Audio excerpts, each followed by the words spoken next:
Bismillahirrahmanirrahim. Assalamualaikum warahmatullahi wabarakatuh. Bismillah, alhamdulillah, assalatu wassalamu ala rasulillah, la hawla wa la quwata illa billah. Rabbi syrah li sadri wa yassir li amri wa ahlul 'uqdatam min lisani yafqahu qawli. Rabbi zidna ilman nafi'a warzuqna fahma.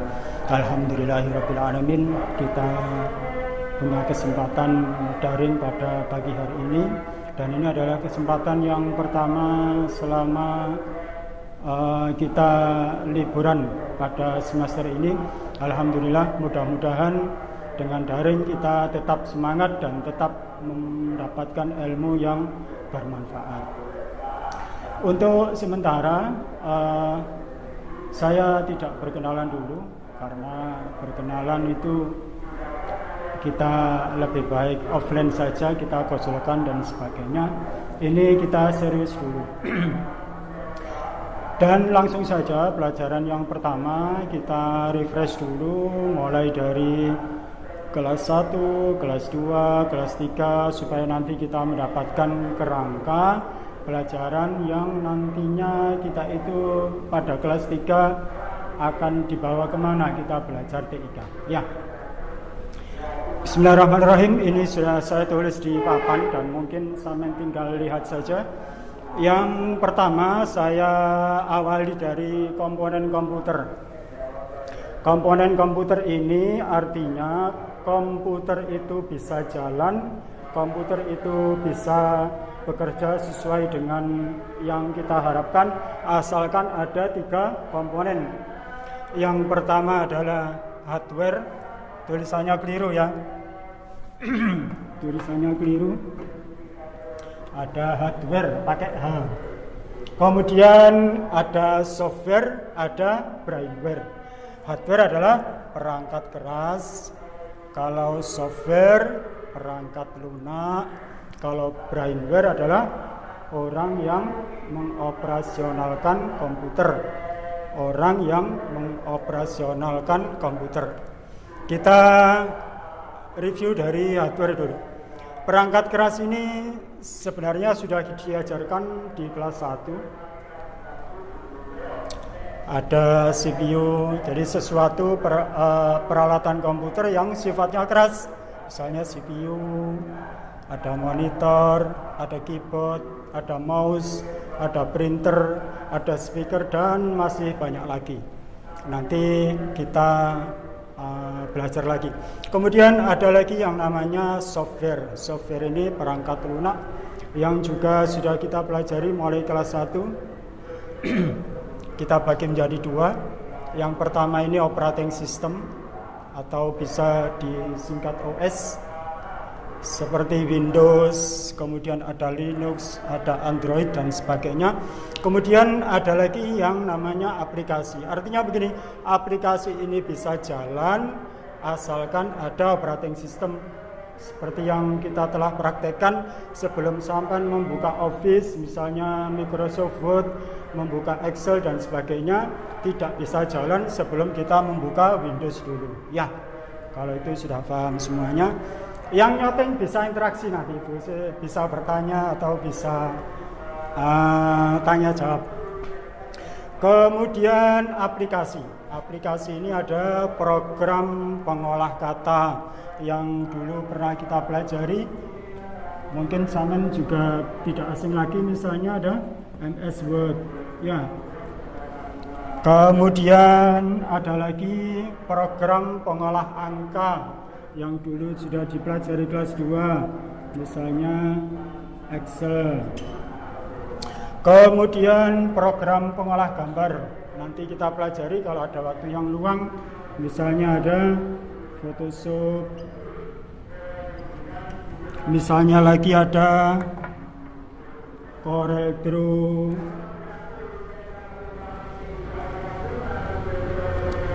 Kemudian program pengolah data ternyata juga ada. Program pengolah data misalnya ada Fox Pro,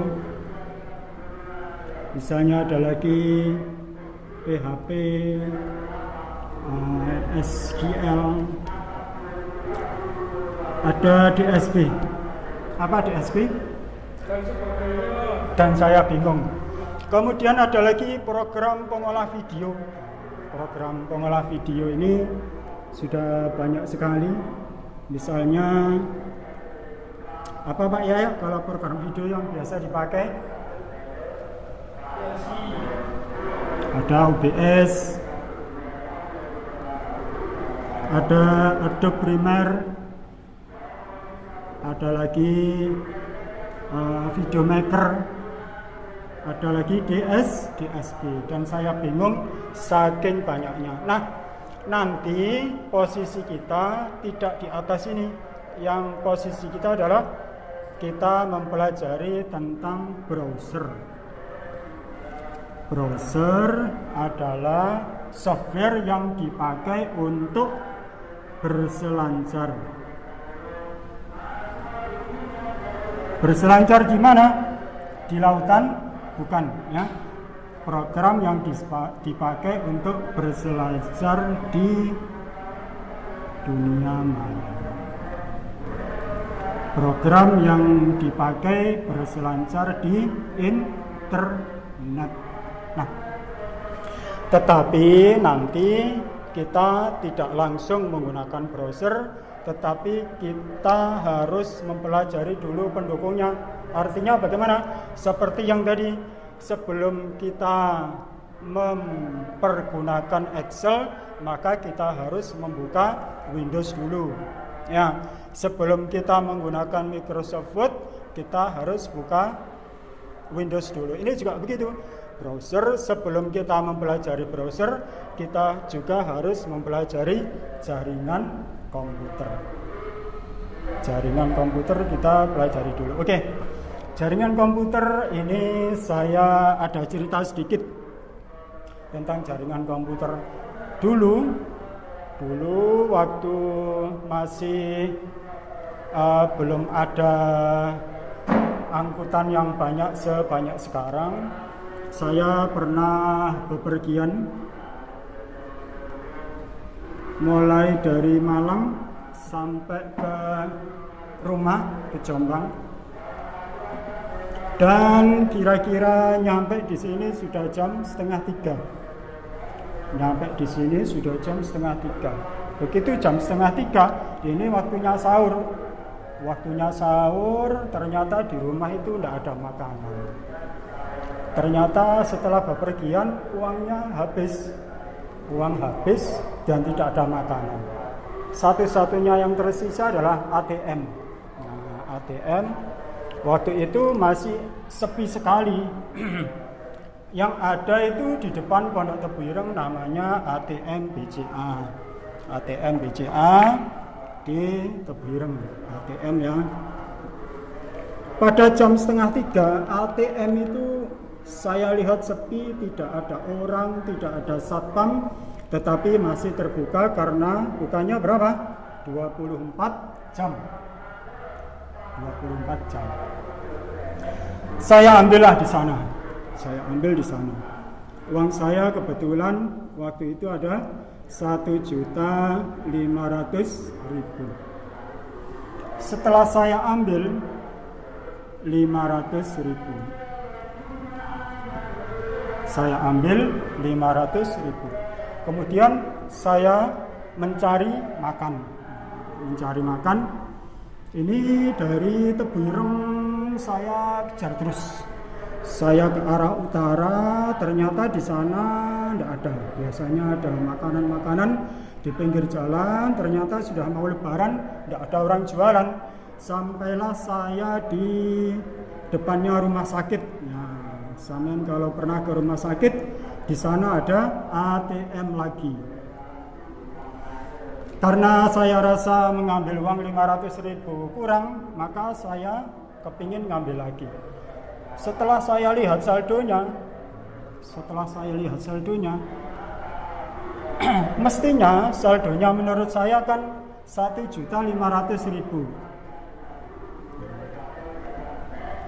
Saldonya seharusnya 1.500.000, tetapi ternyata saldonya yang benar adalah 1 juta. Kira-kira kenapa Pak? 1 1 juta. Saldonya saya lihat itu cuma 1 juta.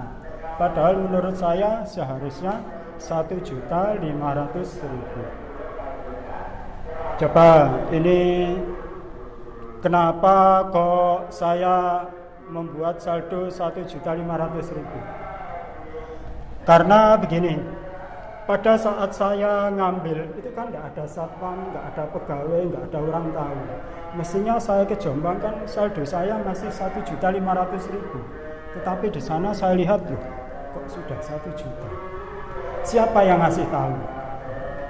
Tidak ada yang ngasih tahu. Tiba-tiba saldo saya di Jombang sudah berkurang, padahal perjalanan cuma 6 menit. Nah, kira-kira apa yang ngasih tahu?